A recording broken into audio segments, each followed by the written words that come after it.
Jean-Christophe, merci de nous recevoir dans votre manufacture. La cuisine est refaite entièrement ultra moderne. Exactement, on vient juste de terminer les travaux, on a fait un mois de travaux, on a tout refait avec un joli piano, un piano Rorg et avec vraiment un petit peu de matériel, un petit peu high-tech entre guillemets. Alors pourquoi ce nom de manufacture? Ce sont les anciennes manufactures à tabac de la CEITA. Il y a eu à peu près une centaine d'années de tabac entre le tabac blond, le tabac brun, il y a eu un peu de cigare, etc. Et donc l'activité a cessé en 1984 et donc il y a eu quelques années de reconversion et donc le restaurant a ouvert en 1989. Le décor est de André Poutman. Tout à fait, c'est Madame Poutman en 89 qui a donc participé un petit peu à l'élaboration du décor du restaurant. Passons aux recettes. Qu'est-ce que vous nous proposez aujourd'hui? Donc on va commencer par un carpaccio de cèpe.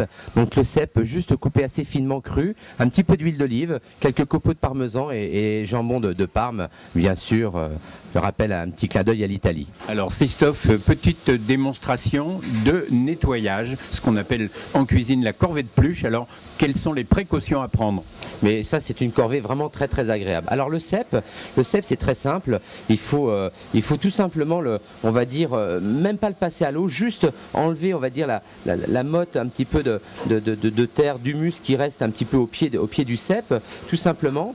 Ensuite peut-être un petit filet d'eau au cas où il y aurait un petit peu de grains de sable, etc. Ou à la limite un pinceau, bien les essuyer tout simplement quoi. Et là le cèpe est joli, il est beau, tu vois. Peut-être un petit filet d'eau pour aller un petit peu derrière, enlever les petits morceaux d'humus qui restent un petit peu collés. Quels sont les ingrédients indispensables pour réussir ce carpaccio de cèpe?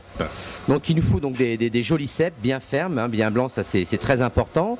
Ensuite un petit peu de parmesan, du jambon de Parme, de l'huile d'olive bien sûr, un petit peu de sel poivre tout simplement. Donc là il faut tout simplement enlever un petit peu le tout démarrage du cèpe, le réserver pour une autre recette. Donc tu vois que ton cèpe est vraiment très joli, bien blanc, magnifique. Et ensuite donc couper des fines lamelles, le plus fin possible, hein, sans vraiment le casser, pour arriver à avoir on va dire un joli carpaccio assez fin. Hein, donc ça, on va dire la qualité d'un carpaccio, c'est un petit peu la finesse, que ce soit dans le bœuf, dans le cèpe, dans tout ce qu'on peut faire en style carpaccio. Il faut vraiment que ce soit assez fin, quoi. On dresse un petit peu comme on veut, mais ce qu'il faut, c'est un petit peu, on va dire, pas trop serrer le cèpe, hein, le faire comme ça, délicatement, joli, les petites lamelles. Voilà. Hein, qu'on ait un joli cèpe, on va dire, en fin d'assiette, que ce soit joli. Ensuite, donc, on va l'assaisonner avec un petit peu de sel, un petit peu de sel, un tout petit tour de moulin.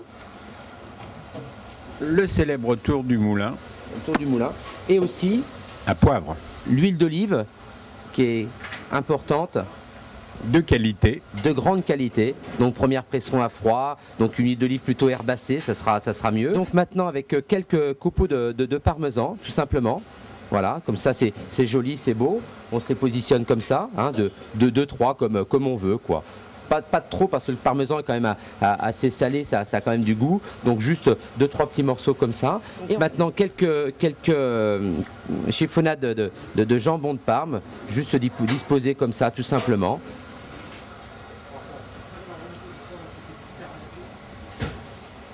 Et le carpaccio est terminé. On n'a pas déclenché le chronomètre, mais on peut dire que ça a pris que quelques minutes. Donc ça, c'est une recette très facile qu'on peut même préparer pratiquement à l'avance. On n'a plus juste l'huile d'olive à mettre au dernier moment. Et ceux qui sont vraiment amoureux peuvent très bien terminer avec un tout petit peu de vinaigre balsamique, hein, juste un petit peu pour le décor comme ça. Pour la couleur. Pour la couleur, voilà, tout simplement. Voilà.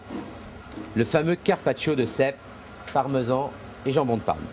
Vous devez goûter votre préparation, c'est la loi, en quelque sorte. Une loi gourmande très agréable. Mais il n'y a pas de problème, François, ça me fait très plaisir de goûter ma cuisine. Alors, prendre un petit peu de parmesan, un petit peu de cèpe aussi. Ne vous étouffez pas. Alors, oui, un peu gros, mais bon, on va essayer.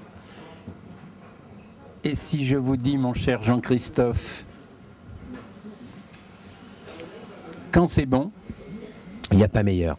Merci Jean-Christophe, en direct de la manufacture à Issy-les-Moulineaux. À très bientôt.